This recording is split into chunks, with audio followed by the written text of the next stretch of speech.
ডিব্ৰুগড়ৰ খোৱাং সমষ্টিত অসম জাতীয় পৰিষদৰ যোগদান কাৰ্যসূচী লুৰিণজ্যোতি গগৈ আৰু অসম জাতীয় পৰিষদৰ নীতি আদৰ্শৰ প্ৰতি আকৃষ্ট হৈ ৩০ শতাধিক লোকে যোগদান কৰিলে দলটোত যোগদানস্থলীলৈ এনেদৰে ঢোলে ডগৰে আদৰি লৈ যায় লুৰিণজ্যোতি গগৈ সহ দলীয় নেতৃত্ব উল্লেখযোগ্য যে খোৱাং সমষ্টিৰ পৰাই 2026 বিধানসভা নিৰ্বাচনত প্ৰতিদ্বন্দ্বিতা কৰাৰ ইংগিত লুৰিণজ্যোতি গগৈ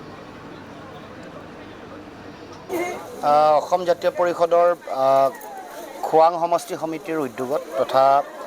এই বগীবিল পঞ্চায়তে আজি এক বিশেষ যোগদানৰ কাৰ্যসূচী আয়োজন কৰিছে আৰু তাৰ লগে লগে যোগদানৰ কাৰ্যসূচী আৰু সাংগঠনিক সভা এই যোগদানত এই অঞ্চলৰ বিভিন্ন প্ৰান্তৰ পৰা সকলো জাতি জনগোষ্ঠী ভাষা ভাষী ধৰ্মাৱলম্বী লোকে আহি আমাৰ দলৰ নীতি আৰু আদৰ্শৰ প্ৰতি আকৰ্ষিত হৈ তেখেতসকলে অসম জাতীয় পৰিষদত যোগদান কৰিছে প্ৰায় ৩০০তকৈ বেছি ৩০ শতাধিক লোকতকৈ বেছি সংখ্যক মানুহে আজি অসম জাতীয় পৰিষদৰ পবিত্ৰ মঞ্চত তেওঁলোকে আহি চামিল হৈছেহি